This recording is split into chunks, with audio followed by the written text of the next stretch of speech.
ole patru kan lo thleng ta tu hinge hlom jok ti khania a chana chu silaya antin pa jok khi a hlom ani a chan chu sirai keng tu khi chu a hnuai khi a lo sang vak lo theya tui hli ko polo om theya silaya antin pa khi chu ka ani chuan a thingei don ani ole Kevin hi he thliau ka ga hian atanga aga bar phei khok bun po khi nissa in a em nem vek thei khopin ni chu sa ni ti chuan thlalew chu asan theina tur kong khar pathum a hmota hlau maya pakhat khi chu rul tur nei omna nia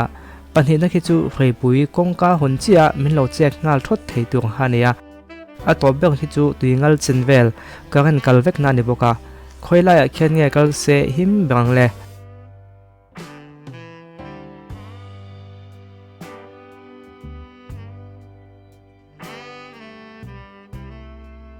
tuingal chenvel karan kalna khen kal se a him bang don ani a chan chu rabar put ngal chen aya sang kha buna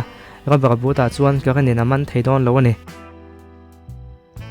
he pa hian office pakhata ko ka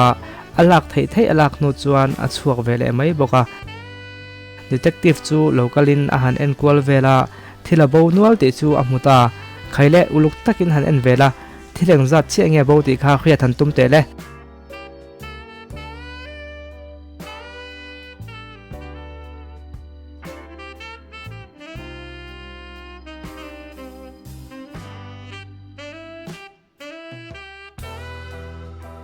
thil paruk lai abo ne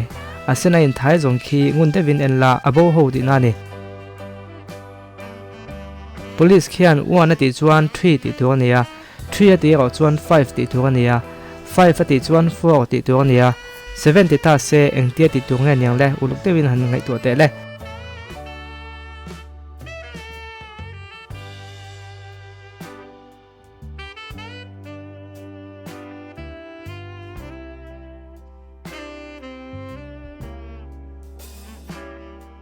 seven ati chuan 5 ti tur ani a chan chu 7 spell kha panga ania SEVEN i khathiam le 1 ani chuan ONE chu pathum ani ta O pakhat N pakhat E pakhat chu tiang zel chuan 7 ati chuan 5 S pakhat E pakhat V pakhat E pakhat N pakhat 7 5 lo ni mai dol ani ole heng roi thiam pathum te hian poyan khoya lalpa in hian tikang tlat mai ni lal chuan an zawai na man khoma voina enge in ti rang renga ti na zot lama hei hian ke chu khi doi thiam ka neya Himalaya tlanga ka vakala karon let le chiani engma kha kheda wani tia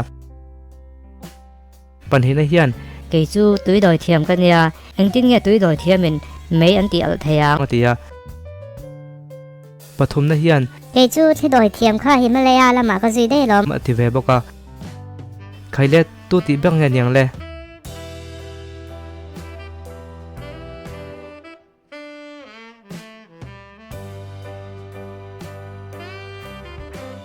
tui doi thiam kha ni engtin nge mei ka ti al theyang ati khenga lal in kha akang ani ti khria chunania ama hi mo phur tu chu ni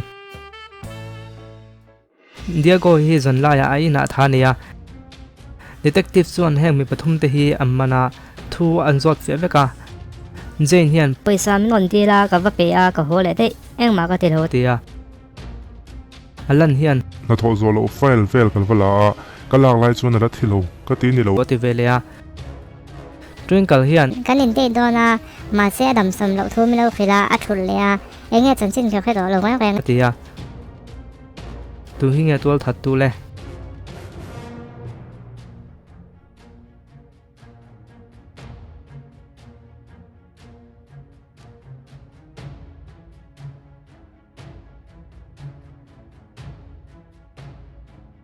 Twinkle hi ni abeng bele lam hi Diego bula khian omtlat ole ka ti zong khani se naktuk la ya kanim hule vek don nia